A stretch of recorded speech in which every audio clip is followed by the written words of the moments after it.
팀장님, 그 기획안 분명히 제 아이디어였습니다. 청수그룹 33층 전략기획팀 회의실의 공기는 팽팽한 긴장감으로 얼어붙어 있었다.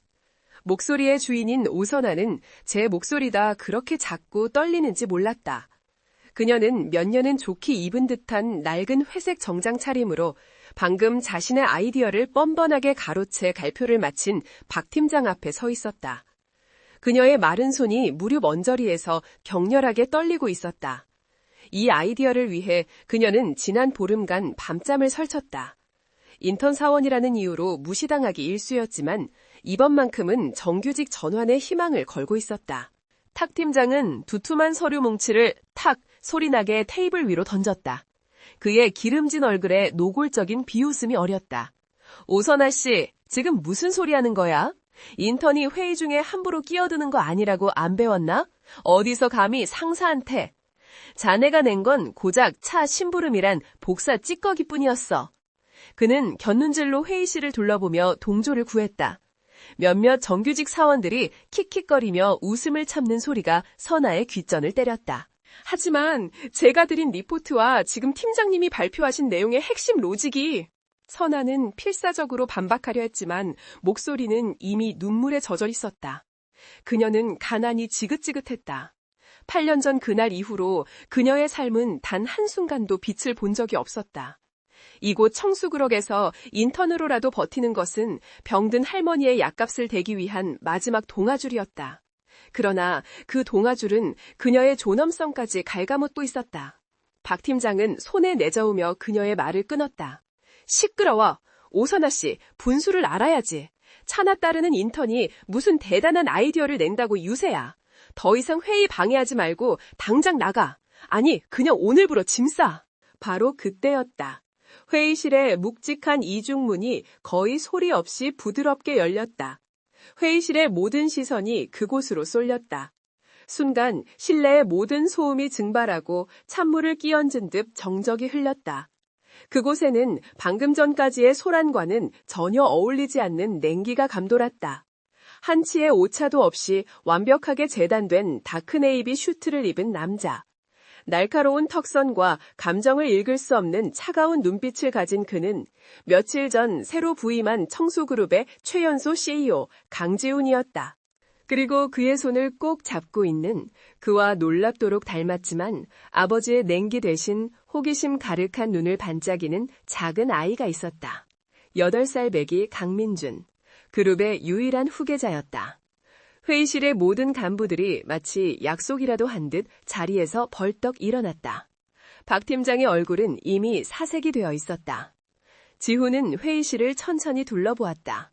그의 시선은 그 어떤 것에도 머무르지 않는 듯했지만 그가 바라보는 곳마다 사람들은 숨을 죽였다. 민준이가 아빠의 손을 살짝 잡아당겼다.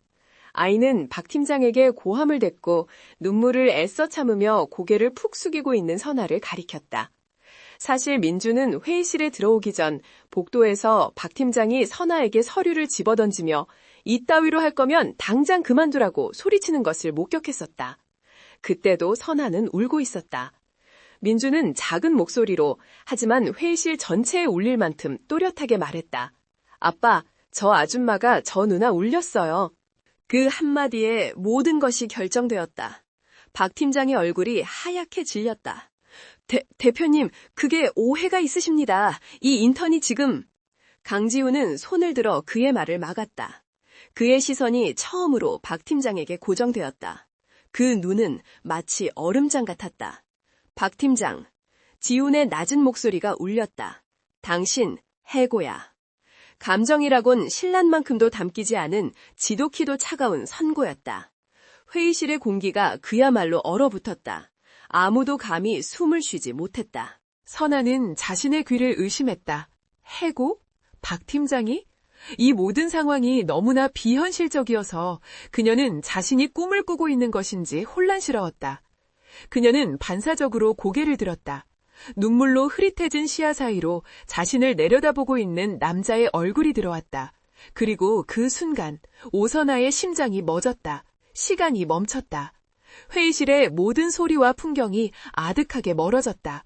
그녀의 눈에 오직 그 남자의 얼굴만이 가득 찼다. 강지훈. 8년 전 그녀의 모든 것이었던 남자. 그녀가 죽었다고 들었던 아이의 아버지. 그가 왜 여기에? 어떻게 청수그룹의 CEO로? 선아는 숨을 쉴 수가 없었다. 머릿속이 하얗게 비어버렸다. 8년 전 그토록 사랑했던 그의 얼굴은 세월의 흔적 대신 냉혹함과 권위로 뒤덮여 있었다. 그는 그녀를 전혀 알아보지 못하는 듯했다. 그저 귀찮은 벌레를 보는 듯한 무감각한 시선이었다. 극심한 공포와 충격이 선아의 온몸을 덮쳤다. 그녀는 자신이 여기서 무엇을 해야 할지 몰랐다. 이 남자가 그녀의 첫사랑이자 그녀의 아이를 앗아간 비극의 시작인 그가 지금 그녀의 직장 상사로, 그것도 해고의 칼자루를 쥔 절대 권력자로 나타났다. 그녀는 비명을 지르고 싶은 것을 간신히 참았다. 죄송합니다. 그녀는 거의 울부짖다시피 중얼거리며 몸을 돌렸다. 그리고 그대로 회의실 문을 향해, 아니 그 남자가 서 있는 지옥을 향해 등을 돌리고 미친 듯이 뛰쳐나갔다. 선아는 비상계단으로 뛰어들었다. 쿵, 쿵, 쿵. 자신의 심장 소리가 계단 전체를 울리는 것 같았다. 그녀는 몇 층을 내려갔는지도 모른 채 차가운 시멘트 바닥에 그대로 주저앉았다. 숨이 턱까지 차올랐고 폐가 터질 것 같았다. 하지만 그것은 육체적인 고통이 아니었다. 8년간 억지로 봉인해두었던 기억의 판도라가 열린 고통이었다. 강지훈, 그 이름 3글자가 그녀의 뇌리를 망치처럼 내리쳤다. 그가 살아있었다. 너무나 너무나 성공해서 이제는 자신이 감히 쳐다볼 수도 없는 높은 곳에 있었다. 그렇다면 그는 8년 전의 일을 모두 잊은 것일까? 자신과 그리고 그들의 아이를? 지훈의 어머니, 그 무서웠던 여자가 그녀에게 건넸던 말이 생생하게 떠올랐다. 아이는 태어나자마자 숨이 끊어졌어. 니년 같은 천한 것의 핏줄이 감히 우리 가문의 아이를 낳으려 한 것부터가 죄악이야. 이 돈 받고 당장 꺼져. 다시는 지훈이 앞에 나타나지 마. 선아는 그때 받은 돈봉투를 그 여자의 얼굴에 집어던지고 도망쳤었다. 아이의 시신조차 보지 못한 채. 선아는 더러운 계단 바닥에 엎드려 소리 죽여 울었다. 왜 하필 지금, 왜 하필 여기서 다시 만나야 한단 말인가. 그녀는 자신의 초라한 모습을 내려다보았다. 낡은 정장, 거친 손, 영양실조로 푸석한 피부. 8년 전에 오선아는 죽었다. 가난과 슬픔이 그녀를 완전히 다른 사람으로 조각해 놓았다. 그래서 그가 자신을 알아보지 못한 것이다. 선아는 비참한 안도감을 느꼈다. 그녀는 절대 그에게 자신의 정체를 들켜서는 안 되었다. 그는 이제 그녀가 감당할 수 없는 사람이 되었고 그의 옆에는 이미 새로운 후계자가 있었다. 그녀는 그저 유령처럼 이 회사에서 조용히 버티다 사라져야 했다. 한편 선아가 뛰쳐나간 회의실에서 강지훈은 차갑게 식은 얼굴로 박 팀장을 노려보고 있었다. 박 팀장은 바닥에 무릎이라도 꿇을 기세로 빌었다. 대표님, 제발 한 번만 기회를, 제가 다 설명할 수 있습니다. 지훈은 그런 그를 무시하고 비서실에 인터폰을 연결했다. 보안팀 불러 저 사람 당장 건물 밖으로 끌어내. 그리고 전략기획팀은 오늘부로 전원 감봉 조치해. 이런 쓰레기 같은 상사 밑에서 입 다물고 동조한 것도 똑같은 죄니까. 지훈은 방금 뛰쳐나간 인턴 사원을 떠올렸다. 그녀의 눈에서 스쳤던 그 격렬한 감정, 그것은 단순한 두려움이 아니었다. 마치 지옥이라도 본 듯한 절망과 익숙한 슬픔? 지훈은 미간을 좁혔다. 아주 희미하게, 아주 오래된 기억의 편린이 스치는 듯 했지만 그는 이내 고개를 저었다. 8년 전 돈 때문에 자신과 아이라고 생각했던 것을 버리고 도망친 그 여자. 그 배신 이후로 강지훈은 그 누구도, 특히 약하고 가난한 여자는 믿지 않았다. 방금 그 인턴도 그저 그런 불효일 뿐이었다. 그가 박 팀장을 해고한 것은 정의감 때문이 아니었다. 아들 민준이 때문이었다. 민준은 태어날 때부터 몸이 약했지만 감수성이 유난히 예민하고 불의를 참지 못했다. 아까 복도에서 박 팀장이 선아에게 고함치는 것을 보고 민준은 저 아저씨 나빠라고 속삭였다. 지훈에게 아들 민주는 세상의 유일한 가치이자 약점이었다. 민준아, 그가 아들의 어깨를 감쌌다. 가자, 볼일 끝났어. 민준이 고개를 끄덕였지만 자꾸만 선아가 뛰쳐나간 문 쪽을 뒤돌아보았다. 아빠, 근데 아까 그 누나 괜찮아요? 많이 울던데? 지훈의 표정이 더욱 차가워졌다. 민준아, 세상은 원래 저런 거야. 약하면 당하는 거지. 울고불고 매달리는 건 세상에서 가장 쓸모없는 짓이다. 알겠어?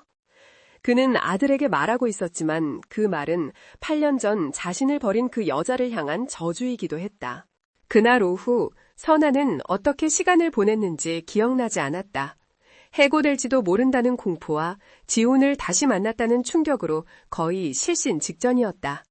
그녀는 정규직 사원들의 눈을 피해 탕비실과 비품실에 정리하며 시간을 죽이고 있었다. 해가 저물어갈 무렵 그녀는 불 꺼진 임원 전용 라운지를 마지막으로 정리하고 있었다. 아무도 없는 거대한 공간에서 그녀는 잠시 숨을 돌렸다. 그때 등 뒤에서 작은 목소리가 들렸다. 저기요, 누나. 선아는 화들짝 놀라 뒤를 돌아보았다. 그곳에는 낮에 회의실에서 보았던 그 아이, 강지훈의 아들 강민준이 혼자 서 있었다. 아이는 값비싼 사립학교 교복을 입고 있었지만 어딘지 모르게 그늘진 얼굴을 하고 있었다. 선아는 심장이 쿵 내려앉았다. 강지훈의 아들, 모든 것을 가진 아이. 그녀가 잃어버린 아이와는 정반대의 삶을 사는 아이. 그 아이를 보는 것만으로도 가슴이 시렸다.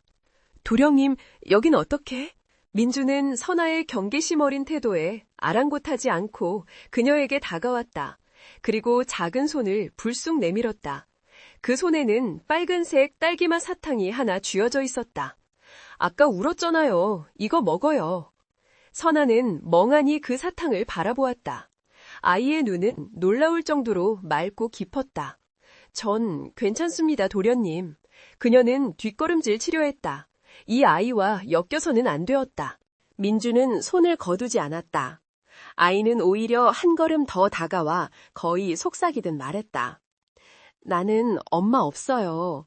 그래서 우는 사람이 있으면 그냥 사탕 주고 싶어요. 그 순진무구한 말 한마디가 선아의 심장을 관통했다. 8년 전 잃어버린 아이에 대한 그리움이 파도처럼 밀려왔다. 그녀는 아이를 잃었고 이 아이는 엄마가 없었다. 세상은 어찌 이리도 불공평한가. 선아는 떨리는 손을 내밀어 그 사탕을 받았다. 아이의 작은 손가락이 그녀의 거친 손바닥에 스쳤다. 민주는 선아의 곁에 가만히 서서 그녀를 올려다보았다. 그러더니 문득 코를 킁킁거렸다. 누나한테서 좋은 냄새나요. 선아는 당황했다. 하루 종일 먼지와 땀에 절어 있었고 아침에 몰래 뿌린 값싼 섬유 유연제 냄새가 전부일 터였다. 냄새요? 그냥 세제 냄새일 텐데. 민주는 고개를 저었다. 아이는 진지한 표정이었다.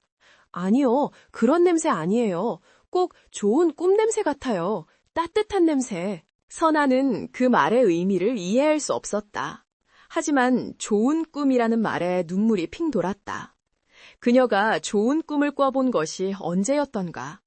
그녀는 이 영특하고 슬터 보이는 아이에게서 눈을 뗄 수 없었다. 자신도 모르게 아이의 머리를 쓰다듬어 주고 싶은 충동, 아이를 안아주고 싶은 거부할 수 없는 이끌림을 느꼈다. 그녀가 잃어버렸다고 생각했던 8년간 죽어있었던 모성애가 꿈틀거리는 것 같았다. 그녀가 망설이며 손을 들어 올리던 바로 그 순간이었다. 강민준! 날카롭고 차가운 목소리가 라운지 전체를 얼렸다. 강지훈이었다. 그는 어느새 두 사람 앞에 서 있었다. 그의 얼굴은 분노로 이끌어져 있었다. 그는 마치 선아가 독이라도 되는 듯이 민준을 세게 끌어당겨 자신의 등 뒤로 숨겼다. 내가 거기서 뭐하랬지? 그는 아들을 꾸짖었지만 그의 불타는 듯한 시선은 선아에게 고정되어 있었다. 내 아들한테 접근하지 마. 무슨 꿍꿍이 속인지는 모르겠지만 한 번만 더 내 아들 근처에서 얼쩡거리면 그땐 박 팀장처럼 안 끝나. 선아는 그 위압감에 질식할 것 같았다. 그녀는 90도로 허리를 숙였다. 죄송합니다, 대표님. 저는 그냥 정리를. 변명 따위 듣고 싶지 않아. 당장 꺼져. 지호는 민준의 손목을 거의 잡아채다시피 훌쩍 안아들고 라운지를 나갔다. 민준은 아빠의 어깨 너머로 여전히 겁에 질려 고개를 숙이고 있는 선아를 슬픈 눈으로 바라보았다. 선아는 그들이 사라진 후에도 한참 동안 그 자리에 서 있었다. 손바닥 안에서 아까 받은 딸기 사탕이 끈적하게 녹아내리고 있었다. 오늘 하루 동안 일어난 일들은 그녀의 삶을 다시 한번 뿌리채 흔들어 놓았다. 회의실에서의 모욕도 박 팀장의 해고도 이제 중요하지 않았다. 8년 만에 만난 강지훈, 그리고 그의 아들, 그녀의 영혼을 알아보는 듯한 그 이상한 아이. 지옥의 문이 다시 열리고 있었다. 다음 날부터 오선아의 회사 생활은 이전과는 완전히 다른 양상으로 흘러갔다. 그녀는 더 이상 투명인간이나 무시당하는 인턴이 아니었다. 대신 그녀는 박 팀장을 하루아침에 잘리게 만든 요주의의 인물, 혹은 어린 도련님의 총애를 받는 미스터리한 여자가 되어 있었다. 전략기획팀 사무실의 공기는 싸늘했다. 동료들은 이제 그녀에게 대놓고 잡무를 시키거나 모욕을 주지는 못했다. 강지훈 대표의 얼음장 같던 그날의 선고와 그보다 더 무서운 강민준 도련님의 전우나 울렸어요 라는 한마디는 강력한 방어막이 되어주었다. 하지만 그 방어막은 그녀를 보호하는 동시에 고립시켰다. 사람들은 그녀를 피했다. 그녀가 점심시간 구내식당에 들어서면 왁자지껄하던 대화 소리가 일순간 잦아들었다. 그녀가 탕비실에 들어가면 방금 전까지 그녀에 대해 수군거리던 여직원들이 화들짝 놀라 흩어졌다. 봤어? 저 여자가 입은 옷 어제랑 똑같지 않아? 냄새나. 쉿, 조용히 해. 듣겠어. 아무리 그래도 도련님이 감싸는 사람인데. 감싸긴? 대표님이 질색하던데. 어쨌든 엮여서 좋을 거 없어. 그들의 속삭임은 독화살처럼 선아의 가슴에 박혔다. 선아는 이 모든 상황이 끔찍하게 불편했다. 그녀는 그저 조용히 할머니의 약값을 벌고 싶었을 뿐이다. 그녀는 다시 투명인간 시절로 돌아가고 싶었다. 그녀는 점점 더 어두운 것으로 숨어들었다. 점심은 아침에 싸온 찬밥 한 덩이를 비상계단에서 몰래 먹었고 업무 시간 외에는 누구의 눈에도 띄지 않는 자료실 구석에서 낡은 서류들을 정리하며 시간을 보냈다. 이 거대하고 화려한 청수그룹 빌딩 안에서 그녀는 여전히 가장 가난하고 비참한 존재였다. 그날 회의실에서 마주친 강지훈의 경멸 어린 눈빛이 그녀의 삶을 짓누르고 있었다. 강지훈 역시 그날 이후로 오선아라는 존재를 의식하고 있었다. 물론 그가 그녀에게 어떤 감정적인 동요를 느껴서는 아니었다. 이유는 오직 하나, 아들 민준이 때문이었다. 민준은 그날 이후로 부쩍 그 누나를 찾았다. 아빠, 그 누나 오늘도 울었어요? 아니, 오늘은 누가 괴롭혔어요? 지훈이 아무리 네가 신경 쓸 일 아니다라고 선을 그어도 민준은 고집을 꺾지 않았다. 지훈은 도저히 이해할 수 없었다. 단 한 번도 타인에게 관심을 보이지 않던, 심지어 또래 친구들과 어울리는 것조차 시큰둥해하던 아들이었다. 지훈은 자신의 펜트하우스 오피스에서 보안 CCTV를 통해 가끔 그녀를 지켜보았다. 화면 속의 오선아는 늘 어깨를 움츠리고 있었고 겁에 질린 작은 동물처럼 보였다. 비상계단 구석에서 홀로 도시락을 먹는 모습, 동료들의 눈치를 보며 탕비실을 청소하는 모습. 지훈의 미간이 좁혀졌다. 그의 어머니가 8년 동안 세뇌처럼 말했던 돈에 눈이 멀어 너와 아이를 버린 독한 년의 모습과는 거리가 멀었다. 저토록 처절한 가난과 연약함. 연기인가? 그는 차갑게 중얼거렸다. 저런 연약한 모습으로 민준에게 접근해 무언가를 얻어내려는 수작일지도 몰랐다. 그는 8년 전의 배신 이후로 특히 가난한 여자의 눈물은 절대 믿지 않게 되었다. 그러던 어느 날 오후 지훈이 중요한 이사회에 참석한 사이 사건이 터졌다. 민준은 평소처럼 아빠의 사무실에 딸린 개인 교실에서 가정교사와 수업 중이었다. 하지만 아이는 아침부터 미열이 있었고 컨디션이 좋지 않았다. 가정교사가 잠시 자료를 가지러 자리를 비운 사이 민준은 충동적으로 방을 나섰다. 아이는 따뜻한 꿈 냄새가 나는 그 누나를 찾고 싶었다. 그 누나를 만나면 이 답답하고 어지러운 기분이 나아질 것 같았다. 민준은 거대한 빌딩 안에서 길을 잃었다. 평소 아빠나 비서의 손을 잡고 다니던 길이 아닌 직원용 통로로 잘못 들어선 것이다. 아이는 낯선 복도를 헤매다 비상계단 문을 열었고 어쩌다 보니 평소에는 거의 사용하지 않는 지하 2층의 자재 창고 구역까지 흘러들어가게 되었다. 그곳은 조명도 희미하고 냉기가 감도는 곳이었다. 아이는 그제야 무서움을 느꼈다. 아빠? 하지만 아빠를 부르기엔 너무 멀리 와버렸다. 열은 점점 더 오르는 것 같았고 머리가 핑 돌았다. 민주는 거대한 선반들 사이 구석에 쌓인 박스더미 뒤로 몸을 숨겼다. 춥고 무섭고 아팠다. 1시간이 지나서야 민준이가 사라졌다는 사실이 발각되었다. 가정교사가 비명을 지르며 비서실에 알렸고 보고는 즉시 이사회 중이던 강지훈에게 직통으로 연결되었다. 뭐라고? 민준이가 사라져? 지훈의 얼굴에서 피가 빠져나갔다. 그의 유일한 아들, 그의 전부인 민준이가. 그는 회의장을 박차고 나왔다. 당장 전 사옥을 폐쇄해. 보안팀 전원 투입해. 10분 내로 못 찾으면 다들 각오해. 지훈의 분노에 찬 고함이 복도를 울렸다. 빌딩 전체에 비상경보가 울렸다. 모든 엘리베이터가 멈추고 보안 검색대가 작동했다. 선아는 마침 지하 1층에 오래된 서류 창고를 정리하라는 지시를 받고 그곳에 있었다. 그녀는 이 소동이 무엇인지 알지 못했다. 그저 묵묵히 먼지 쌓인 서류 상자를 나르고 있었다. 그때 그녀의 귓가에 희미하게, 아주 희미하게 동물의 울음소리 같은 것이 들리는 듯했다. 아니, 그건 아이의 끙끙대는 소리 같았다. 선아는 불길한 예감에 심장이 쿵 내려앉았다. 그녀는 소리를 따라갔다.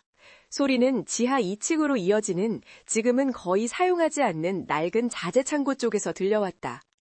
그곳은 인턴인 그녀가 접근해서는 안 되는 구역이었다. 하지만 그녀의 발은 이성보다 먼저 움직였다. 굳게 닫힌 줄 알았던 창고문이 아주 살짝 열려 있었다. 실례합니다. 그녀는 틈새로 몸을 밀어넣었다. 안은 먼지투성이었고 차가운 공기가 가득했다. 그리고 저 안쪽, 거대한 선반 뒤쪽에서 들려오는 거친 숨소리. 선아는 그곳에서 웅크리고 있는 작은 형체를 발견했다. 강민준이었다. 아이는 식은땀에 흠뻑 젖어 새파랗게 질린 얼굴로 박스더미에 기댄 채 가쁘게 숨을 몰아쉬고 있었다. 아이의 몸은 불덩이처럼 뜨거웠다. 도련님, 민준씨, 정신 차려요. 선아는 비명을 질렀다. 아이는 거의 의식이 없는 듯 희미하게 눈을 뜨고는 그녀를 향해 힘겹게 손을 뻗었다. 누나, 나 추워요. 아이는 헛소리를 하며 덜덜 떨고 있었다. 선아는 패닉에 빠졌다. 하지만 망설일 시간이 없었다. 그녀는 본능적으로 움직였다. 그녀는 자신의 얇고 낡은 유니폼 재킷을 벗어 아이를 감쌌다. 하지만 그것만으로는 부족했다. 아이의 몸은 얼음장처럼 차가워지고 있었다. 선아는 망설임 없이 아이를 자신의 품으로 끌어안았다. 자신의 체온으로 아이를 녹여야 했다. 괜찮아, 괜찮아 민준아, 내가 여기 있어. 무서워하지 마.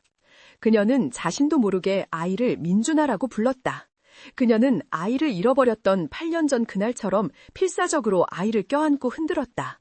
그녀의 눈에서 뜨거운 눈물이 쏟아져 나와 아이의 이마 위로 떨어졌다. 그녀가 아이를 자신의 가슴팍에 단단히 끌어안고 필사적으로 문지르던 바로 그 순간이었다. 8년 동안 단 한 번도 그녀의 몸에서 떠난 적이 없었던 낡은 셔츠 속에 소중하게 감춰져 있던 목걸이가 거친 움직임을 따라 밖으로 튀어나왔다. 그것은 변색된 은으로 만든 작은 반달, 반열 모양의 펜던트였다. 낡고 값싼 물건이었지만 선아에게는 자신의 목숨과도 같은 것이었다. 그 반달 목걸이는 정확히 그녀의 품에 안겨 떨고 있는 민준의 가슴팍 위에 위태롭게 흔들리며 안착했다. 민준아! 바로 그때 창고문이 거칠게 열리고 보안팀의 서치라이트와 함께 강지훈이 뛰어들어왔다. 그는 미친 사람처럼 아들의 이름을 부르고 있었다. 그리고 그는 보았다. 자신의 아들이, 그의 전부인 민준이가 웬 먼지투성이 구석에서 그가 그토록 경멸하던 인턴 사원 오선아의 품에 안겨있는 것을. 그는 분노로 이성을 잃기 직전이었다. 내가 당장 내 아들한테서 떨어지라고. 그가 선아를 향해 손을 뻗으며 고함을 내지르려던 순간이었다. 지훈의 말이 목구멍에서 그대로 얼어붙었다. 그의 시선은 선아의 얼굴도 아픈 아들의 얼굴도 아닌 그 두 사람 사이에 놓인 작은 물체에 고정되었다. 선아의 목에 걸려 민준의 가슴 위에 떨어진 희미한 불빛에도 불구하고 익숙한 빛을 반사하는 그 펜던트, 반달. 그가 8년 전, 아니 9년 전 겨울, 바닷가 작은 마을의 은세공 가게에서 직접 골랐던 세상에 단 2개뿐인 그 목걸이의 반쪽. 지훈은 숨을 쉴 수가 없었다. 머릿속이 망치로 맞은 듯 멍해졌다. 아니야, 아닐 거야. 이건 우연이야. 저렴한 복제품이 됐지. 하지만 그의 심장은 본능적으로 이것이 우연이 아님을 경고하고 있었다. 그는 선아를 거칠게 밀어내다시피 하고 민준을 품에 안아들었다. 아이의 몸은 불덩이 같았다. 정신 차려, 민준아. 아빠 여기 있어. 그는 선아에게 단 한마디도 하지 않았다. 아니, 할 수 없었다. 그는 자신의 흔들리는 눈빛을 보여주고 싶지 않았다. 그는 그대로 아들을 안고 창국을 뛰쳐나갔고 구급대원들이 그 뒤를 따랐다. 선아는 차가운 창고 바닥에 홀로 남겨졌다. 지훈의 거친 손길에 밀려 넘어진 무릎이 쓰라렸다. 하지만 그보다 더 아픈 것은 방금 전 지훈이 자신을 바라보던 그 눈빛이었다. 그것은 단순한 경멸이나 분노가 아니었다. 그것은 지독한 혼란과 충격, 그리고 무언가를 확인하려는 듯한 날카로운 시선이었다. 그녀는 떨리는 손으로 자신의 목걸이를 다시 옷 속으로 집어넣었다. 설마 그가 알아본 걸까? 그날 밤 민주는 다행히 응급처치를 받고 안정을 되찾았다. 단순한 고열과 탈진이었다. 지훈은 아들이 잠든 것을 확인하고 자신의 서재로 향했다. 그는 벽에 걸린 그림 뒤에 비밀 금고를 열었다. 그 안에는 수많은 중요 서류와 함께 아주 작은 벨벳 상자가 하나 들어있었다. 그는 떨리는 손으로 상자를 열었다. 그 안에는 반달과 한 쌍을 이루는 역시나 변색된 은으로 만든 태양 모양의 펜던트가 들어있었다. 그는 그것을 손바닥에 올려놓고 방금 보았던 반달 목걸이를 떠올렸다. 기억은 정확했다. 디자인, 크기, 낡은 정도까지. 말도 안 돼! 지훈은 중얼거렸다. 그는 즉시 비서실장에게 전화를 걸었다. 시간은 새벽 2시였지만 상관없었다. 지금 당장 인턴 오선아에 대한 모든 것을 알아내. 출생, 학교, 과거 행적, 모든 병원 기록, 특히 8년 전 기록을 단 하나도 빠짐없이 내일 아침 내 책상 위에 올려놔. 그의 목소리는 얼음보다 차가웠다. 새벽 5시 비서실장이 직접 보고서를 들고 왔다. 대태님, 오선아 씨의 이력입니다. 지훈은 보고서를 거의 낚아채다시피 했다. 보고서는 처참했다. 그녀의 출생지, 9년 전 그가 만났던 그 작은 바닷가 마을. 부모는 일찍 여의고 할머니 손에 자람. 극심한 가난. 그리고 결정적인 부분. 가족관계, 미혼, 특이사항, 없음. 지훈은 서류를 넘겨 의료 기록을 확인했다. 지난 10년간 주요 질병 기록 없음, 출산 기록 없음. 지훈은 보고서를 구겨쥐었다. 출산 기록이 없다고? 그렇다면 그 목걸이는 대체 뭐란 말인가? 그저 끔찍한 우연의 일치인가? 어머니의 말이 다시 귓가에 맴돌았다. 그녀는 돈을 받고 떠났어. 널 사랑한 적도 없어. 하지만 그의 눈앞에는 창고에서 아이를 필사적으로 끌어안고 울부짖던 선아의 얼굴과 그녀의 목에 걸려있던 반달 목걸이가 선명하게 떠올랐다. 조사는 끝난 것이 아니라 더 깊은 의혹과 혼란을 가져왔을 뿐이었다.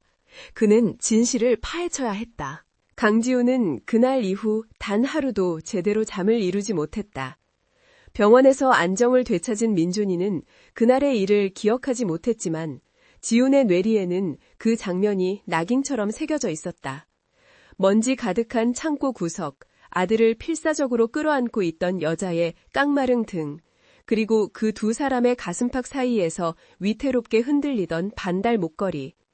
그가 애써 외면하고 부정하려 했던 8년 전의 망령이 그의 현실을 잠식하기 시작했다. 그는 이 혼란의 근원을 반드시 확인해야 했다.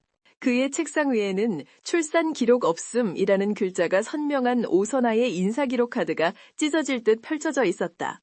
공식적인 서류는 그녀가 아무것도 아니다라고 말하고 있었다. 하지만 그의 손에 쥐어진 태양 목걸이는 그녀가 모든 것일 수도 있다고 비명을 지르고 있었다. 어머니는 그 여자가 돈을 받고 떠났다고 했고 서류는 아이를 낳은 적이 없다고 했다.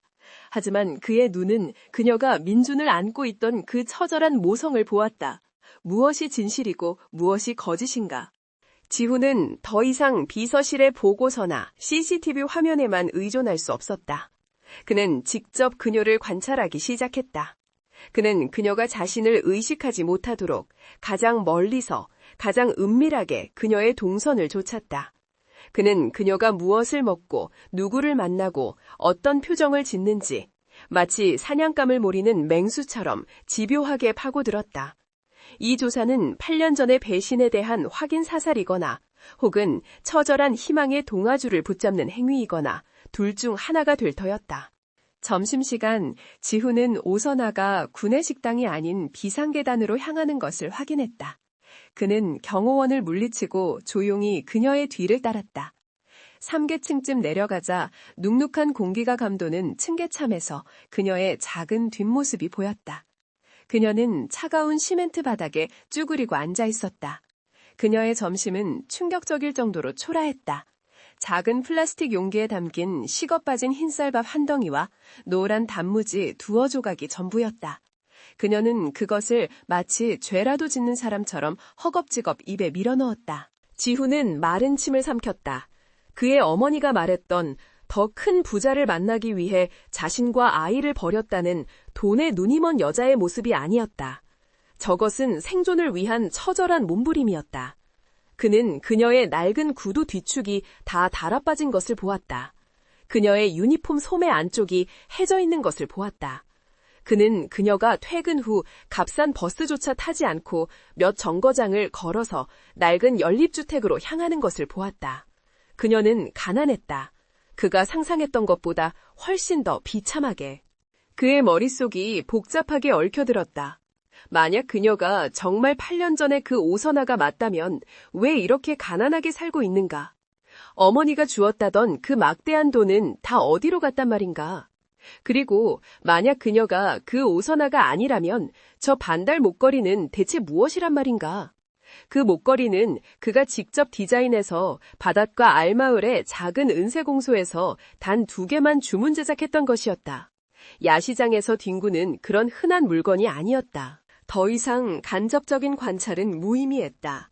그는 그녀에게 직접 다가가야 했다. 그는 그녀의 입에서 나오는 대답을 들어야 했다. 그는 자신의 심장이 이렇게 격렬하게 뛰는 이유가 분노 때문인지 아니면 8년간 억눌러왔던 그리움의 잔재 때문인지 분간할 수 없었다. 그는 그녀가 거짓말을 할 경우 그녀의 모든 것을 빼앗아 버릴 준비를 했다. 동시에 그녀가 진실을 말할 경우 자신이 어떻게 반응해야 할지 알 수 없는 두려움에 휩싸였다. 그날 오후 선아는 다시 비상계단에 무거운 철문을 밀었다. 점심을 먹었던 그 층계참이었다. 이곳은 그녀가 회사에서 유일하게 숨을 쉴 수 있는 공간이었다. 그녀는 점심의 초라한 식사를 들킨 줄은 꿈에도 모른 채 그저 차가운 공기를 마시며 잠시 고단함을 잊으려 했다. 그녀가 녹슨 난간에 몸을 기대고 한숨을 내쉬던 바로 그 순간 등 뒤에서 무거운 정적이 내려앉았다. 평소와 다른 기척이었다. 잠깐! 그림자 속에서 낮은 목소리가 울렸다. 선아는 심장이 멎는 듯한 충격에 휩싸였다. 그녀가 천천히 고개를 돌렸을 때 그곳에는 단 한 번도 이곳에 있어서는 안 될 남자가 서 있었다. 강지훈 대표. 그는 완벽한 슈트 차림으로 이 눅눅하고 더러운 비상계단과는 전혀 어울리지 않는 모습으로 그녀를 내려다보고 있었다.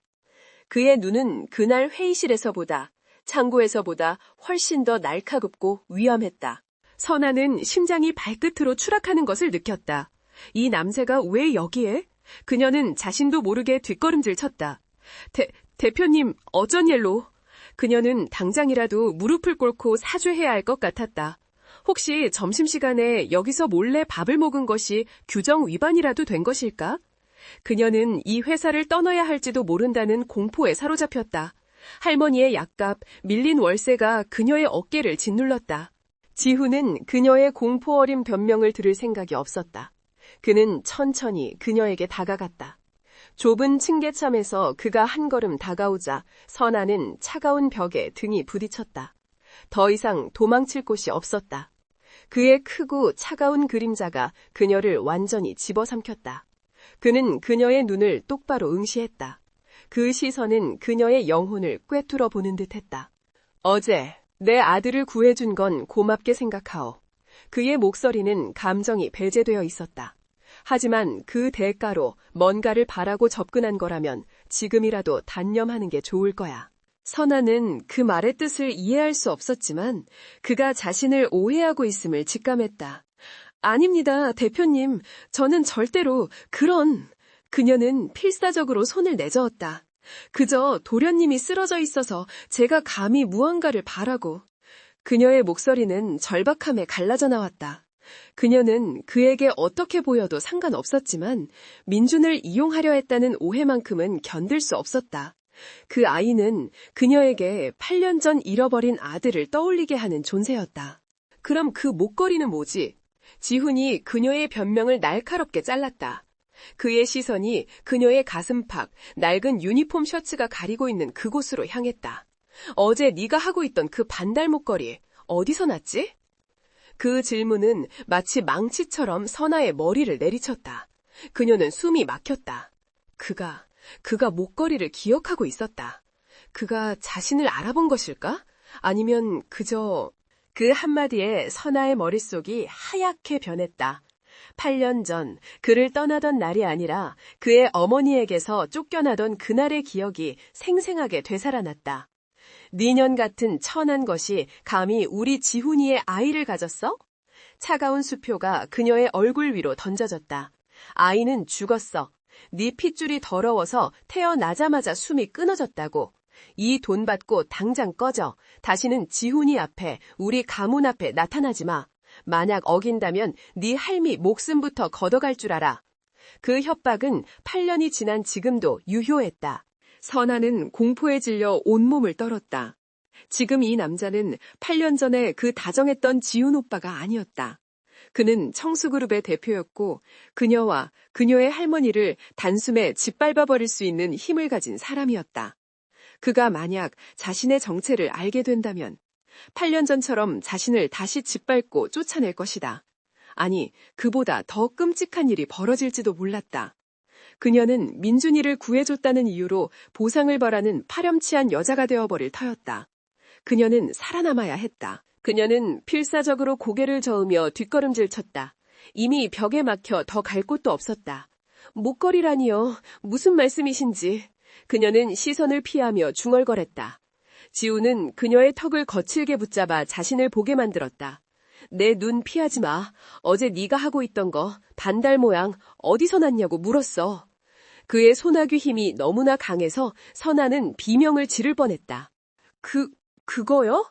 선아는 눈물이 터져나오는 것을 간신히 참으며 지독한 거짓말을 쥐어짰다. 그녀는 자신의 셔틀 속에 감춰진 목걸이를 필사적으로 움켜쥐었다. 들키지 않으려는 본능적인 방어였다. 그거 별거 아닙니다. 그냥 얼마 전에 야시장에서 비슷하게 생긴 걸 팔길래 하도 싸길래 그냥 산 겁니다. 모조품이에요. 진짜 은도 아니에요. 그녀는 자신이 무슨 말을 하고 있는지도 몰랐다. 그저 이 상황을 벗어나고 싶었다. 야시장에서 샀다고? 지훈의 목소리는 방금 전보다 훨씬 더 차갑게 가라앉았다. 그의 얼굴에서 마지막 남은 희미한 기대감마저 사라지고 그 자리를 텅 빈 실망감과 냉혹한 분노가 채웠다. 그는 그녀를 붙잡았던 손을 마치 더러운 것을 만진 듯이 탁 털어내며 놓았다. 그는 그녀가 거짓말을 하고 있음을 알았다. 저토록 필사적으로 떠는 눈동자, 갈라지는 목소리. 하지만 그 거짓말의 내용이 너무나도 저급하고 비참해서 그는 더 이상 추궁할 가치조차 느끼지 못했다. 그는 어처구니가 없었다. 그는 이 순간을 위해 지난 며칠간 지옥을 오갔다. 그녀가 만약 기억나지 않느냐고 울부짖었다면 혹은 당신이 버렸다고 원망했다면 그는 차라리 준비가 되어 있었을 것일 것이다.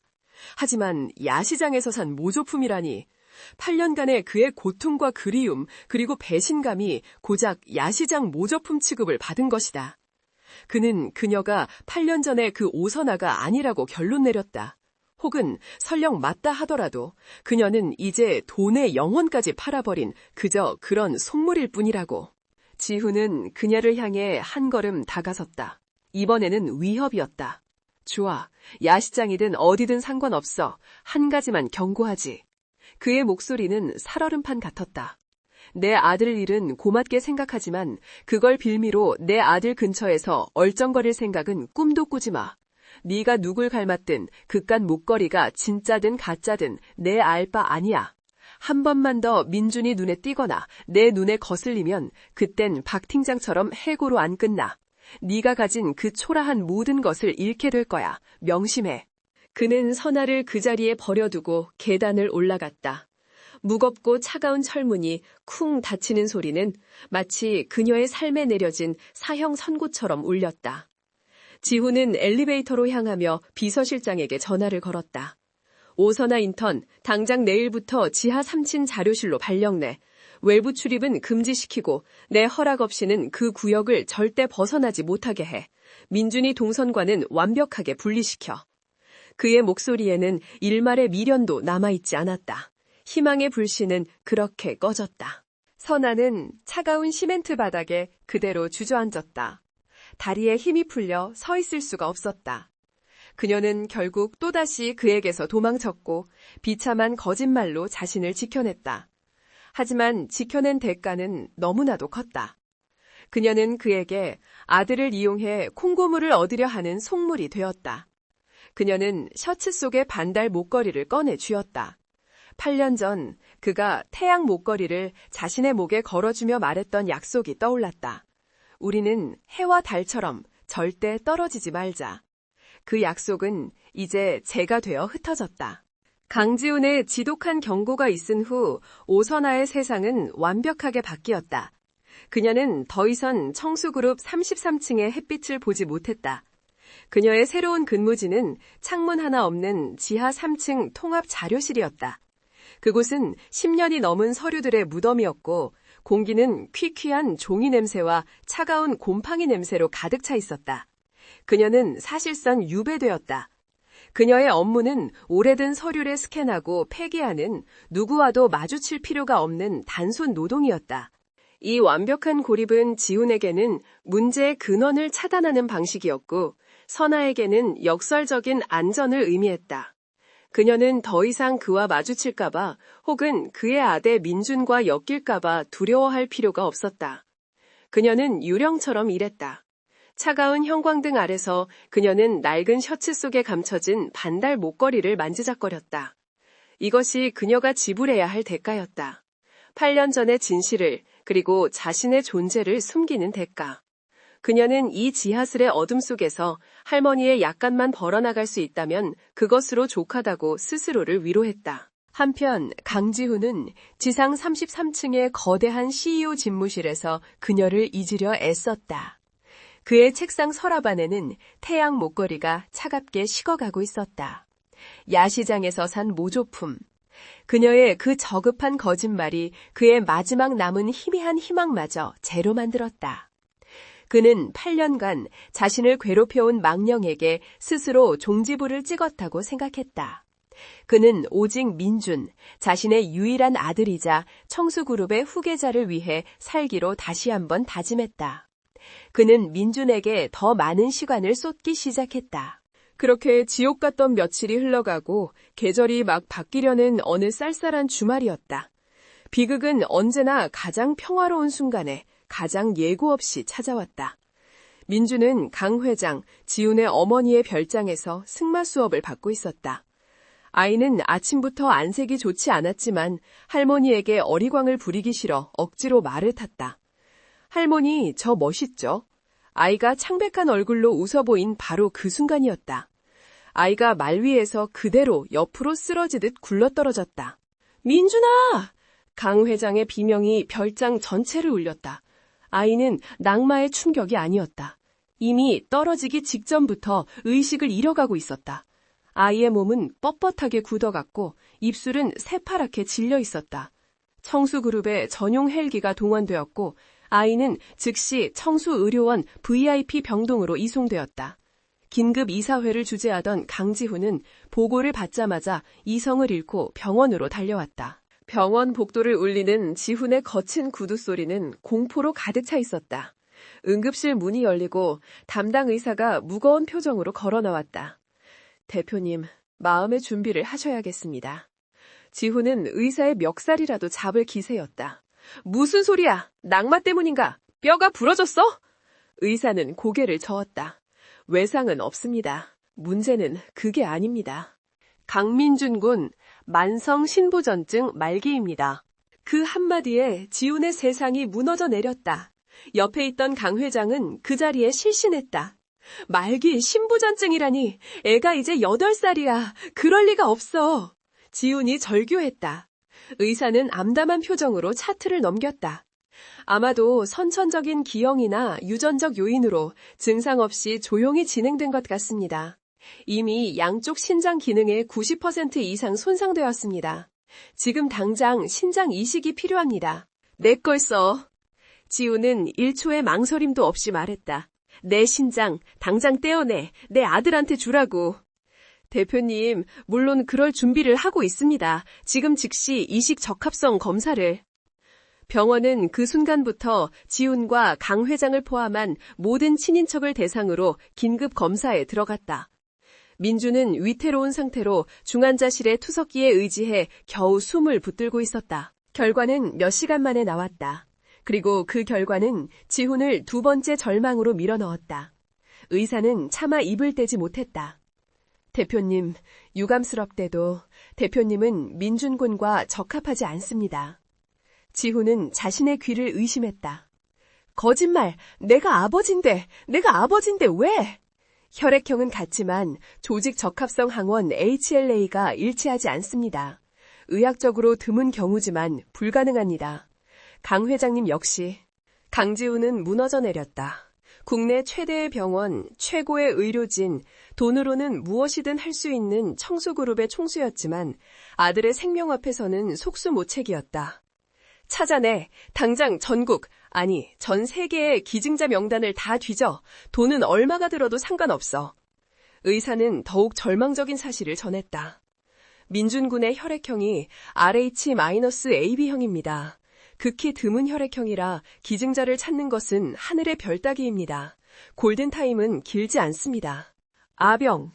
그 단어가 지훈의 뇌리를 스쳤다. 그는 어딘가에서 그 단어를 본 적이 있었다. 아주 최근에 지독하게 그를 괴롭혔던 어떤 서류에서.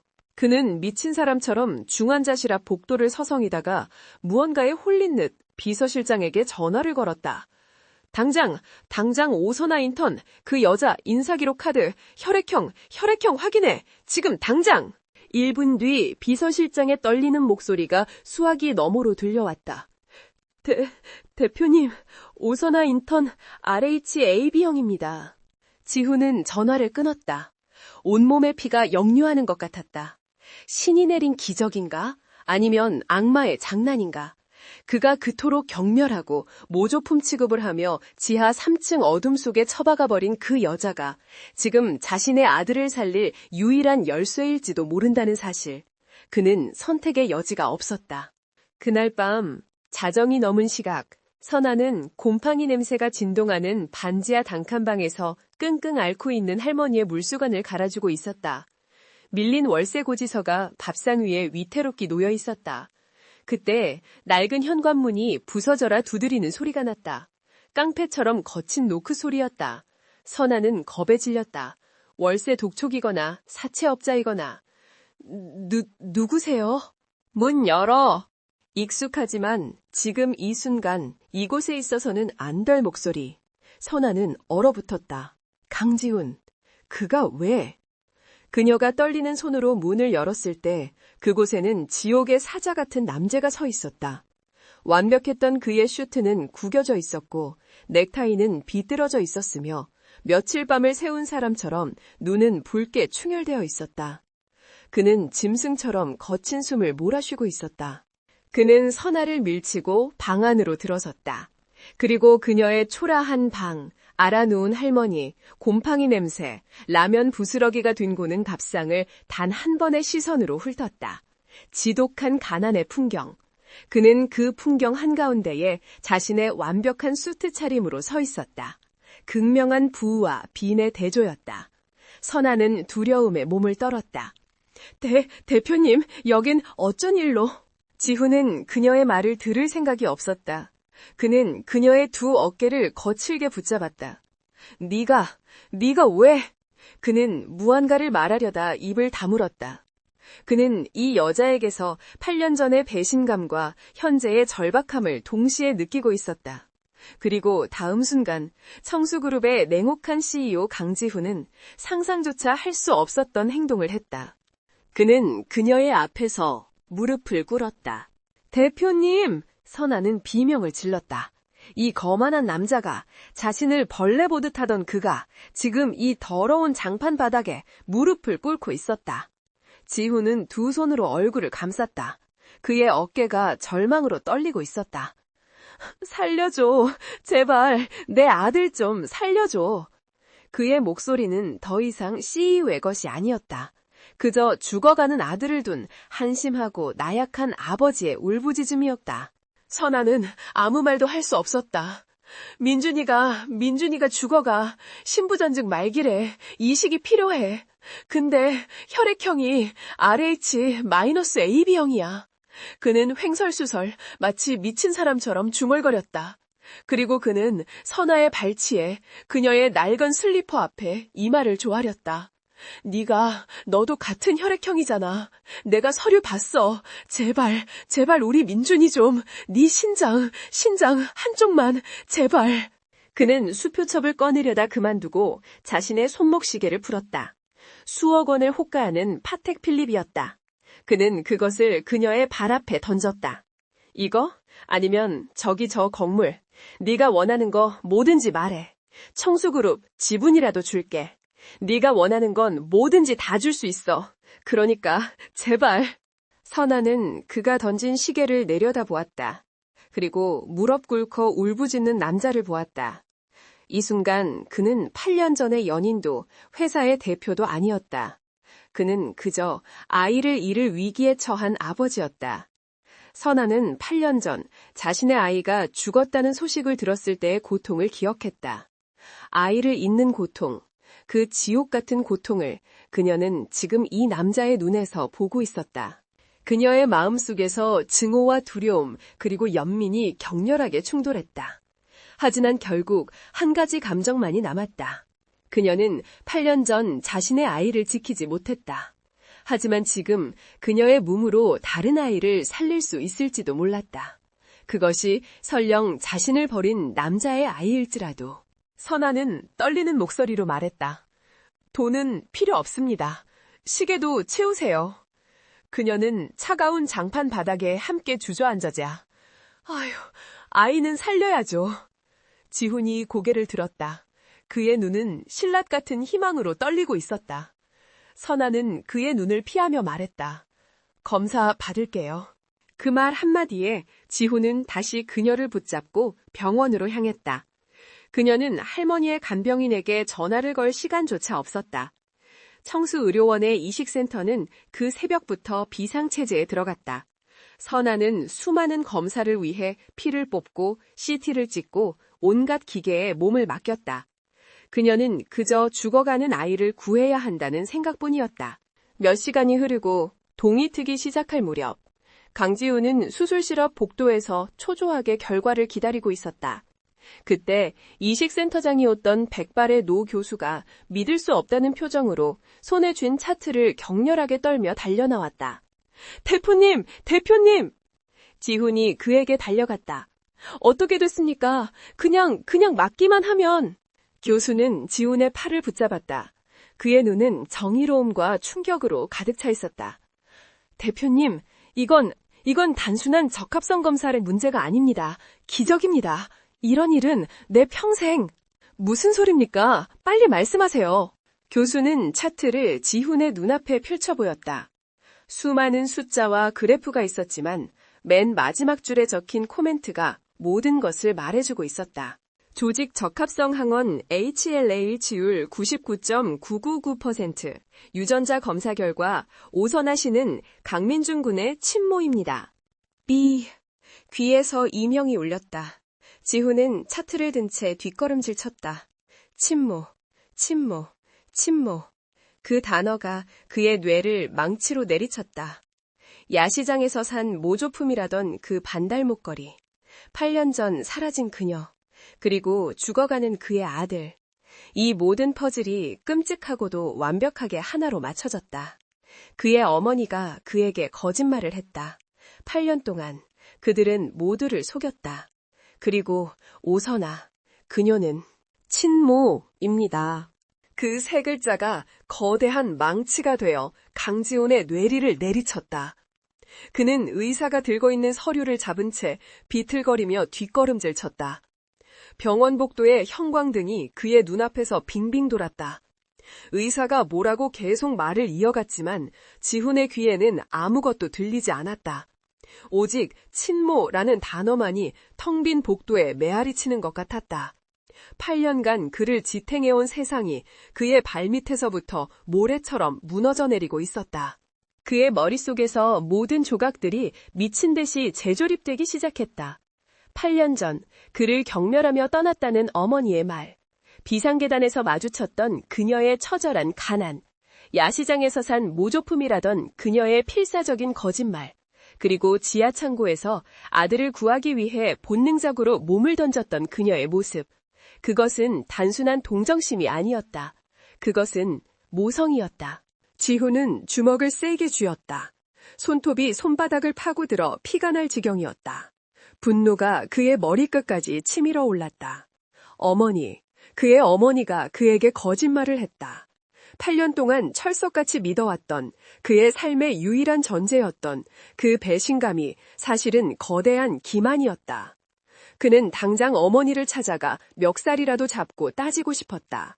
하지만 다음 순간 그의 발목을 잡는 더 큰 공포가 밀려왔다. 바로 오선아였다.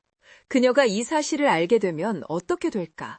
그녀 역시 자신처럼 속았다는 것을, 자신이 버린 아이가 아니라 빼앗긴 아이였다는 것을 알게 되면? 지우는 혼란스러웠다. 그녀가 지금 이 순간 수술을 거부한다면, 8년 만에 찾은 아들이 자신을 기만하고 버렸다고 생각하는 남자의 아들이라는 것을 알고 절망한다면? 그는 상상조차 하고 싶지 않았다. 민준의 목숨이 경각에 달려 있었다. 그는 의사의 어깨를 거칠게 붙잡았다. 그의 눈은 핏발이 서 있었다. 이 사실 아무에게도 말하지 마시오. 그의 목소리는 쇳소리처럼 갈라져 나왔다.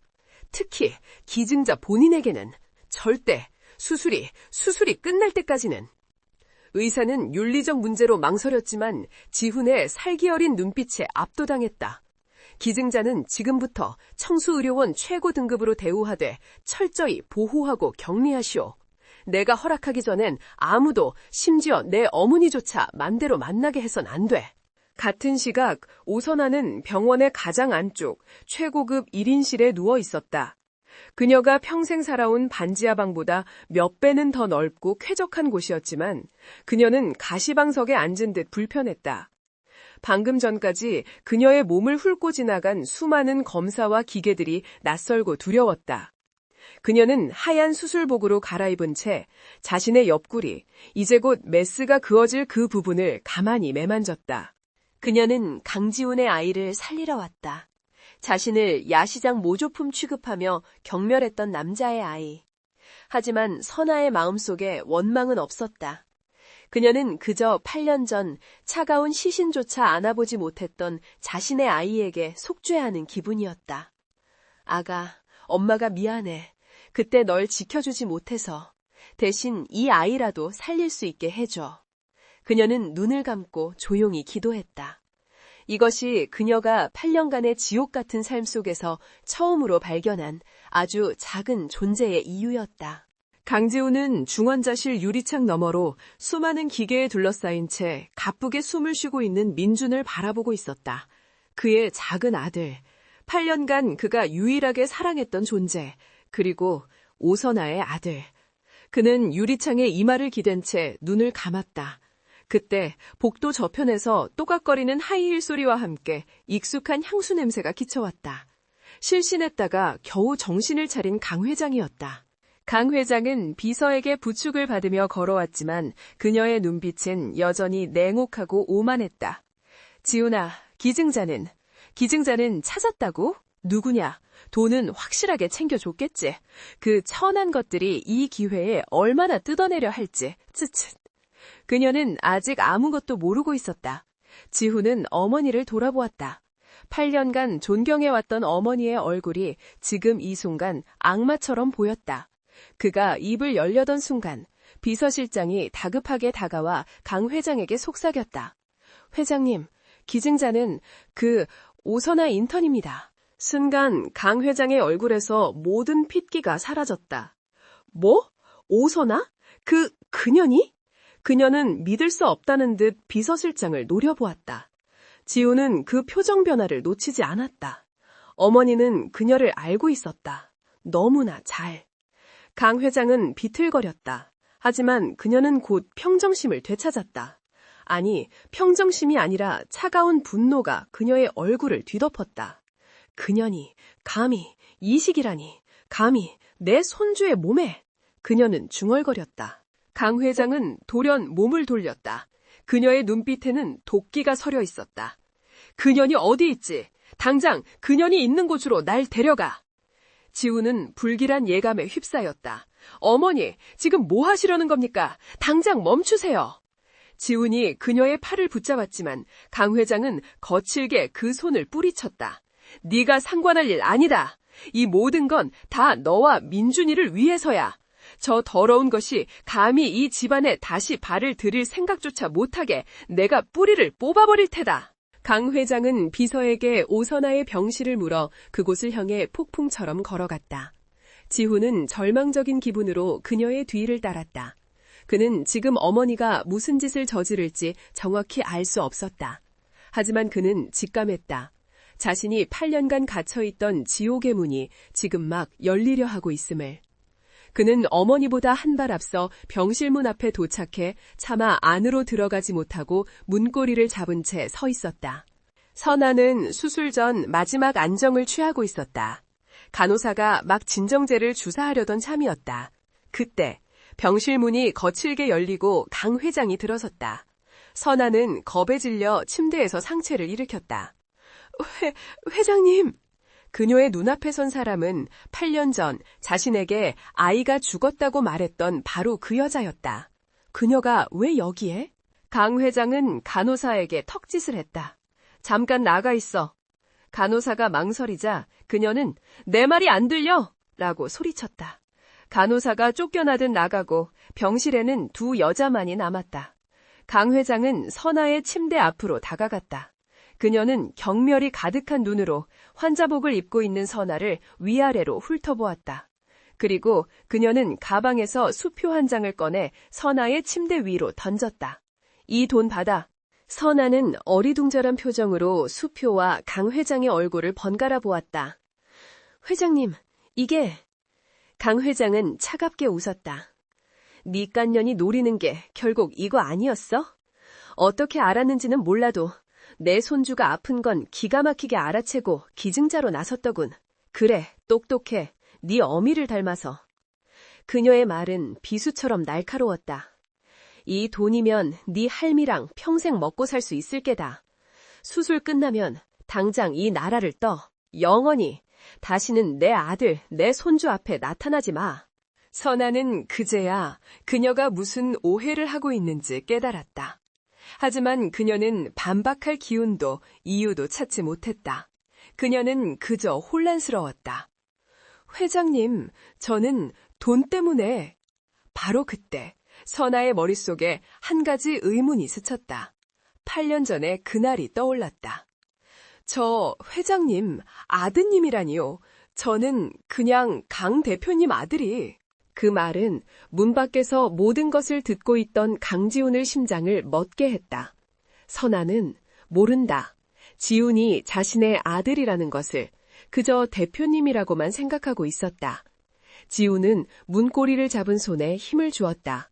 손등에 핏줄이 터질 듯 돋아났다. 제발, 어머니, 제발 거기서 멈추세요.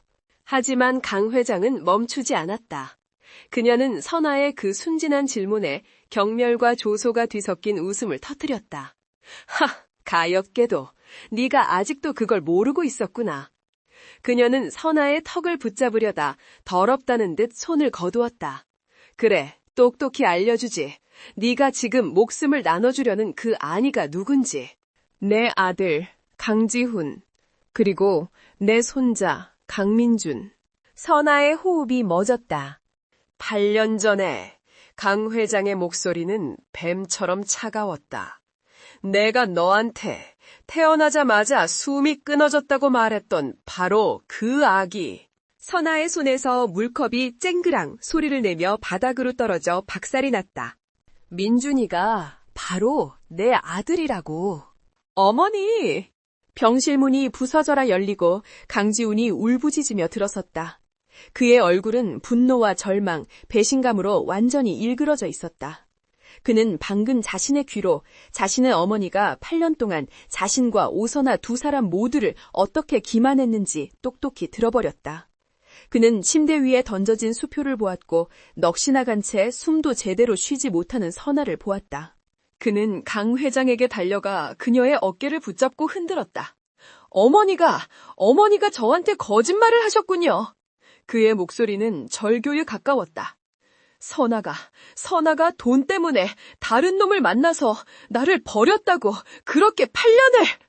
그리고 그는 천천히 믿을 수 없다는 표정으로 선아를 돌아보았다. 그리고 당신은 선아한테 우리 아기가 죽었다고 말했어? 세 사람 사이의 공기가 찢어졌다. 8년간 묻혀있던 두 개의 끔찍한 거짓말이 아이의 생사를 가르는 수술실 앞에서 마침내 그 추악한 진실을 드러냈다. 선아는 떨리는 손으로 자신의 가슴을 움켜쥐었다. 민준이가 내 아가? 그녀의 눈에서 8년간 참아왔던 눈물이 피처럼 쏟아져 내렸다. 병실 안의 공기는 새 조각으로 찢어진 유리처럼 위태로웠다. 강지훈의 절규, 강 회장의 창백하게 질린 얼굴, 그리고 내 아가라는 말을 피토하듯 내뱉고 숨조차 쉬지 못하는 오선아. 8년간의 거대한 기만과 엇갈린 비극이 한 아이의 생명이 오가는 병실에서 가장 잔인한 방식으로 폭발했다. 하지만 지금 이 순간 이 모든 감정의 소용돌이보다 더 시급한 것이 있었다. 바로 수술실 밖에서 뻗어가고 있는 민준의 생명이었다. 당장 수술 준비해. 강지훈이 얼어붙은 침묵을 깼다. 그는 어머니를 밀치고 선아의 침대맡으로 다가갔다. 그는 감히 그녀의 얼굴을 마주보지 못하고 바닥에 떨어진 깨진 물컵 조각만을 응시했다. 선아야, 제발 우리 아들 민준이가 죽어가. 그의 목소리는 8년간의 증오가 무너져 내린 자리에 남은 처절한 애원이었다. 그는 이 여자에게 씻을 수 없는 죄를 지었지만 동시에 그녀에게 아들의 목숨을 구걸해야 했다. 오선아는 넋이 나간 사람처럼 천천히 고개를 들었다. 민준이, 내 아들 민준이. 그녀는 8년 전 아이가 죽었다는 소식을 들었던 그날을 떠올렸다. 그리고 지금 그 아이가 살아있다는 기적과 동시에 다시 잃을지도 모른다는 공포가 그녀를 덮쳤다. 그녀는 떨리는 손으로 자신의 배를 움켜쥐었다. 이곳에 자신의 아이를 살릴 수 있는 생명이 있었다. 살려야 해, 내 아기. 내가 살릴 거야. 그녀의 눈동자에 8년간의 무기력함을 태워버리는 맹렬한 불꽃이 타올랐다. 강 회장은 이 모든 상황을 믿을 수 없다는 듯 뒷걸음질 쳤다. 안 돼! 저 천한 것의 피를 내 손주에게! 하지만 그녀의 중얼거림은 지훈의 분노에 찬 고함에 묻혔다. 어머니, 당장 이 병실에서 나가세요. 아니, 내 눈앞에서 사라지세요. 의사 불러, 당장 수술 준비하라고. 그는 의사와 간호사들을 병실로 불러들이며 어머니를 완벽하게 고립시켰다. 지금 그에게 중요한 것은 오직 두 사람, 선아와 민준뿐이었다. 수술실 앞에 빨간불이 켜졌다. 두 개의 수술실이 나란히 하지만 분리되어 있었다. 한쪽에는 오선아가, 다른 한쪽에는 강민준이 있었다. 강지우는 그 두 개의 문 사이 차가운 복도 한가운데에 주저앉았다. 청수그룹의 냉혹한 CEO는 그곳에 없었다. 8년간의 오만과 증오가 모두 무너져 내린 자리에는 8년 전의 상처투성이 청년이자 한 아이의 아버지만이 남아 울고 있었다. 그는 자신이 버렸던 여자와 자신이 몰랐던 아들, 그 두 사람의 목숨을 신에게 빌고 있었다. 시간이 지옥처럼 흘러갔다. 몇 시간이 몇 년처럼 느껴졌다. 마침내 선아가 들어간 수술실의 문이 번져 열리고 이식센터장이었던 노 교수가 지친 얼굴로 나왔다. 지훈이 달려갔다. 선아는, 오선아 씨는? 교수는 마스크를 벗으며 고개를 끄덕였다. 기증자는 안전합니다. 신장 적출은 성공적이었습니다. 그리고 1시간 뒤 민준의 수술실 문이 열렸다. 이식수술 성공입니다. 아이의 몸이 새 신장에 완벽하게 반응하고 있습니다. 지우는 그 자리에 무너져 내렸다. 그날 이후 강지우는 병원을 떠나지 않았다. 그의 세상은 이제 이 2개의 VIP 병실이 전부였다. 그는 먼저 중환자실에서 일반 병실로 옮겨진 민준의 방에 들러 아이가 평화롭게 잠든 모습을 확인했다. 그리고 그는 남은 모든 시간을 다른 쪽 병실, 오선아의 회복실에서 보냈다. 그는 차마 그녀의 얼굴을 볼 면목이 없어 그녀가 잠든 사이에만 몰래 들어와 그녀의 곁을 지켰다. 선아는 마취에서 깨어난 후 며칠을 꿈과 현실 사이에서 보냈다. 그녀가 의식을 차렸을 때 가장 먼저 느낀 것은 옆구리를 애는 듯한 통증이었다. 그것은 민준이가 살아있다는, 그리고 자신이 그 아이를 살려냈다는 가장 확실한 증거였다. 그리고 그녀가 두 번째로 본 것은 자신의 침대 옆 간이 의자에서 웅크린 채 잠들어 있는 지훈의 모습이었다. 그는 며칠 밤을 꼬박 세운 듯 완벽했던 얼굴은 수염으로 거칠었고 슈트는 구겨져 있었다. 지훈 씨, 선아가 갈라진 목소리로 그를 불렀다. 그 소리에 지훈은 총이라도 맞은 것처럼 화들짝 놀라 깨어났다. 그는 선아가 깨어난 것을 보고 당황하며 일어섰다. 선아야, 일어났어? 괜찮아? 의사 불러올게. 그가 허둥지둥 인터폰을 누르려는 것을 선아가 힘겹게 손을 들어 막았다. 괜찮아요. 그리고 민준이는, 우리 아기는? 살았어. 지훈이 그녀의 손을 조심스럽게 감싸쥐었다. 네가 살렸어. 우리 아들, 민준이.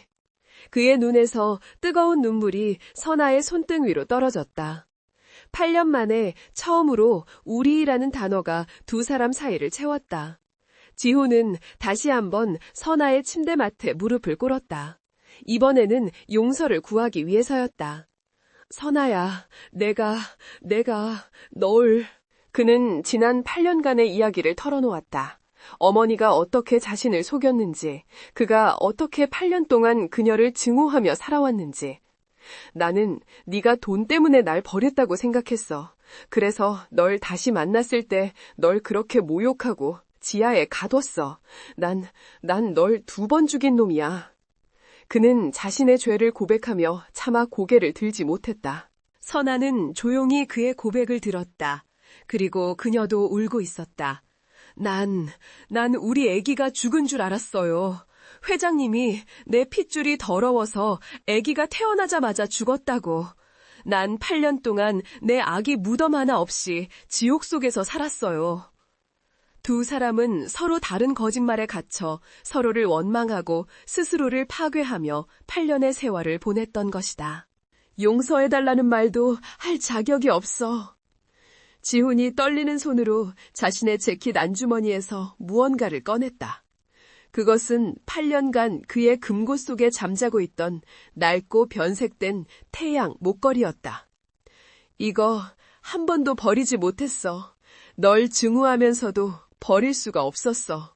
선아는 눈물범벅이 된 얼굴로 자신의 환자복 속에 감춰져 있던 반달 목걸이를 힘들게 꺼내 보였다. 나도요. 지훈은 울음을 터뜨리며 자신의 태양 목걸이를 들어올렸다. 그리고 그는 떨리는 손으로 선아의 목에 걸린 반달 목걸이 옆에 태양 목걸이를 나란히 걸어주었다. 이제야 해와 달이 다시 만났네. 그는 그녀의 이마에 입을 맞추며 속삭였다. 내가 지켜주지 못해서 미안해, 선아야. 정말 미안해. 그들의 8년은 그렇게 용서와 눈물 속에서 치유되기 시작했다. 며칠 뒤 민주는 놀라운 속도로 회복했다. 아이는 이제 침대에서 일어나 걸을 수 있을 정도가 되었다. 아이는 매일 지훈에게 물었다. 아빠, 나 살려준 그 누나 어딨어요? 나 고맙다고 말하고 싶은데. 지훈은 그 질문을 받을 때마다 선아와 눈을 맞추었고 선아는 고개를 저었다. 그녀는 아직 준비가 되지 않았다. 내가 걔한테 무슨 말을 해야 할지 모르겠어요. 8년 동안 엄마도 없이 나 때문에. 선아가 두려움에 떨자 지훈이 그녀의 손을 잡아주었다. 아니야, 넌 걔를 2번이나 살렸어. 이제 민준이도 알아야 해. 지훈은 결심했다. 그는 간호사에게 휠체어를 가져오게 해 아직 상처가 아물지 않은 선아를 태웠다. 그리고 민준의 병실로 향했다. 민준은 창밖을 보고 있다가 휠체어를 탄 선아와 지훈이 걸어오는 것을 보고 환하게 웃으며 달려왔다. 누나, 드디어 만났네. 괜찮아요? 아빠가 누나가 나 살려줬다고 했어요. 고맙습니다. 아이는 천진난만하게 선아의 휠체어 손잡이를 잡았다. 선아는 그 해맑은 얼굴을 보자 가슴이 미어져 아무 말도 할 수 없었다. 지훈은 민준의 눈높이에 맞춰 무릎을 꿇었다. 민준아, 아빠가 민준이한테 아주 중요한 이야기를 해줄게. 지훈의 목소리는 떨리고 있었다. 저번에 아빠가 민준이 엄마는 하늘나라에 갔다고 그렇게 말했었지? 민준은 고개를 끄덕였다. 응, 아빠가 엄마는 별이 됐다고. 아빠가 틀렸었어. 지훈은 숨을 깊게 들이마셨다. 엄마는 하늘나라에 간 게 아니었어. 아빠랑 길을 잃어서 서로 잃어버렸던 거야. 그는 민준의 어깨를 잡고 천천히 선화의 휠체어 쪽으로 돌려세웠다. 민준아, 이 누나는 그냥 오선아 씨가 아니야. 민준은 혼란스러운 눈으로 아빠와 선아를 번갈아 보았다. 지훈은 울음을 참으며 말했다. 이분이 8년 전에 민준이한테 생명을 주신 분이고 그리고 얼마 전에도 민준이한테 또 생명을 주신 분이야. 민준아, 이분이 네 엄마야. 그 순간 병실의 모든 소리가 멎었다. 민준은 큰 눈을 깜빡이며 선아를 가만히 응시했다. 선아는 눈물을 비처럼 흘리며 아이에게 차마 손을 뻗지도 못하고 있었다. 민준은 천천히 선아에게 다가갔다. 그리고 아이는 선아의 뺨에 흐르는 눈물을 닦아주거나 그녀를 껴안는 대신 아주 이상한 행동을 했다. 아이는 선아의 어깨에 코를 묻었다. 이 냄새? 민준이 속삭였다. 뭐라고 민준아? 선아가 흐느꼈다. 민준이 고개를 들었다. 아이의 눈에는 혼란이 아닌 확신이 차 있었다. 따뜻한 꿈 냄새, 그때 회사에서 맡았던 냄새, 누나한테서, 아니 엄마한테서 났던 냄새였어. 아이는 선아를 올려다보며 환하게 웃었다. 엄마, 맞죠? 내 엄마? 아가, 선아가 마침내 무너져 내리며 두 팔을 벌렸다. 내 아가, 미안해. 엄마가 너무 늦게 와서 미안해. 민주는 휠체어에 앉은 선아의 품으로 뛰어들었다. 8년 만에 재회였다. 아이는 선아의 목을 꼭 끌어안았다. 아니야, 늦지 않았어. 나 이제 하나도 안 아파. 엄마가 살려줬으니까. 지훈은 두 사람을 뒤에서 끌어안았다. 8년간 흩어졌던 세 사람의 가족은 가장 아프고도 가장 기적적인 방식으로 마침내 하나가 되었다. 한편 강 회장은 모든 것을 잃었다. 지훈은 즉시 긴급 이사회를 소집해 강 회장의 모든 직위와 권한을 박탈했다. 그녀는 자신의 모든 주식은 민준의 이름으로 신탁되었고 그녀는 청수그룹은 물론 강지훈의 집에서도 완벽하게 쫓겨났다. 그녀는 자신이 평생을 바쳐 이룬 성과와 가족을 8년 전 자신이 저지른 단 한 번의 거짓말로 인해 모두 잃어버렸다. 6개월 후 따뜻한 봄날이었다. 청수그룹 1층 로비가 그 어느 때보다 소란스러웠다. 모든 임직원들이 도열해 있었다. 엘리베이터 문이 열리고 강지훈 대표가 걸어 나왔다. 하지만 그는 혼자가 아니었다. 그의 한 손은 몰라보게 건강해진 오선아의 손을 잡고 있었고 다른 한 손은 이제 완전히 회복하여 장난기 넘치는 표정이 된 강민준의 손을 잡고 있었다. 전략기획팀 직원들, 과거 선아를 차나 따르는 인턴이라며 무시했던 그들이 맨 앞에서 이 광경을 목격하고 사색이 되었다. 그들은 자신들이 멸시했던 야자가 이제 자신들은 회장님과 도련님의 손을 잡고 이 회사의 진짜 안주인이 되어 돌아온 것을 보았다. 그들은 마치 약속이라도 한 듯 90도로 허리를 숙였다. 사모님, 오셨습니까? 선아는 그 우렁찬 인사에 잠시 놀라 지훈의 손을 꽉 잡았다. 지훈은 그녀를 보며 따뜻하게 웃어주었다. 그때 8살 배기 민준이가 당당하게 앞으로 한 걸음 나섰다. 아이는 과거 엄마를 괴롭혔던 그 직원들을 빤히 쳐다보았다. 그리고 엄마 선아를 돌아보며 환하게 웃었다. 엄마, 저 사람들이 엄마한테 인사해요. 이제 엄마가 이 회사에서 제일 높아요. 8살 아들의 복수는 그들을 해고하는 것이 아니었다. 자신의 어머니를 가장 빛나는 자리로 되돌려 놓는 것, 그것이 가장 완벽한 복수였다. 1년이라는 시간이 흘렀다. 계절이 다시 한번 그 순환을 마치고 청수그룹의 저택에는 따뜻한 햇살이 가득했다. 오늘은 강민준의 9번째 생일이었다. 작년 이맘때 민준은 병원 중환자실에서 죽음의 문턱을 헤매고 있었다. 하지만 오늘 아이의 웃음소리는 저택의 정원 전체를 가득 채우고 있었다. 풍선이 날아다녔고 또래 아이들의 왁자지껄한 소리가 울려 퍼졌다. 그 모든 것의 중심에는 더 이상 낡고 해진 유니폼이 아닌 우아한 아이보리색 원피스를 입은 오선아가 있었다. 민준아, 그렇게 뛰면 또 땀나. 이리 와서 물 마셔. 선아의 목소리에는 이제 그늘 한 점 없는 따뜻함과 단단함이 배어 있었다. 그녀는 더 이상 세상의 눈치를 보던 인턴 사원이 아니었다. 그녀는 이 집의 안주인이자 강민준의 어머니, 그리고 한 남자의 사랑받는 아내였다. 1년 전에 그 끔찍했던 수술 자국은 그녀의 옆구리에 희미하게 남았지만 그 흉터는 그녀에게 고통이 아닌 아들을 2번 살려낸 영광의 훈장이었다. 민준이가 땀에 젖은 얼굴로 달려와 선아의 품에 안겼다. 엄마, 나 저거 케이크 지금 먹으면 안 돼요? 아이는 작년에 잃었던 모든 생기를 되찾은 듯했다. 신장 이식 수술의 경과는 기적적이었다. 엄마의 몸에서 나온 생명은 아이의 몸에서 완벽하게 자리 잡았다. 아이는 더 이상 약하고 그늘진 아이가 아니었다. 케이크는 아빠 오시면 같이 불어야지. 대신 엄마가 퀴즈 낼까? 선아가 장난스럽게 웃자 민준도 신이 나서 고개를 끄덕였다. 바로 그때 현관에서 익숙한 구두 소리가 들렸다. 민준아, 생일 축하한다. 목소리의 주인은 강지훈이었다. 그는 1년 전에 얼음왕자 CEO와는 전혀 다른 사람이 되어 있었다. 그의 얼굴에서는 냉기 대신 따뜻한 미소가 떠나지 않았다.